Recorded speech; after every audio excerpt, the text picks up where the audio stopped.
एक आदमी ने एक बहुत ही खूबसूरत लड़की से शादी की। शादी के बाद दोनों की ज़िंदगी बहुत प्यार से गुजर रही थी। वह उसे बहुत चाहता था और उसकी खूबसूरती की हमेशा तारीफ किया करता था।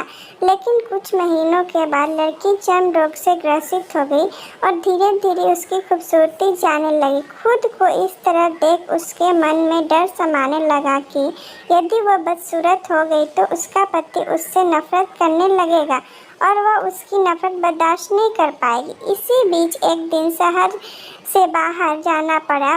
काम खत्म करके जब घर वापस लौट रहा था तो उसका एक्सीडेंट हो गया। एक्सीडेंट में उसने अपनी दोनों आंखें खो दी, लेकिन इसके बावजूद भी उन दोनों की ज़िंदगी समान तरीके से आगे बढ़ती रही। समय गुजरता रहा और अपने चर्म रोग के कारण लड़की ने अपनी पूरी खूबसूरती गंवा दी। वह बदसूरत हो गई, लेकिन अंधे पति को इस बारे में कुछ पता नहीं था, इसलिए उसका जीवन उनके खुशहाल विवाहित जीवन पे कोई प्रभाव नहीं पड़ा। वह उसी तरह प्यार करता रहा। एक दिन उस लड़की की मौत हो गई। पति जब अकेले हो गया था, वह बहुत दुखी था।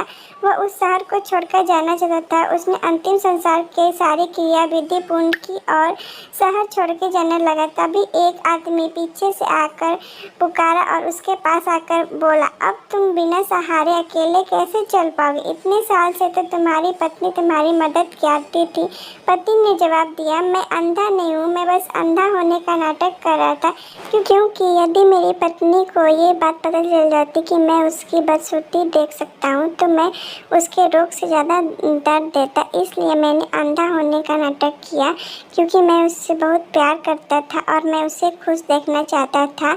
इस कहानी से यही सीख मिलती है कि खुश रहने के लिए हमें भी एक दूसरे की कमियों के प्रति आंखें बंद कर लेनी चाहिए और उन कमियों को नज़रअंदाज कर देना चाहिए।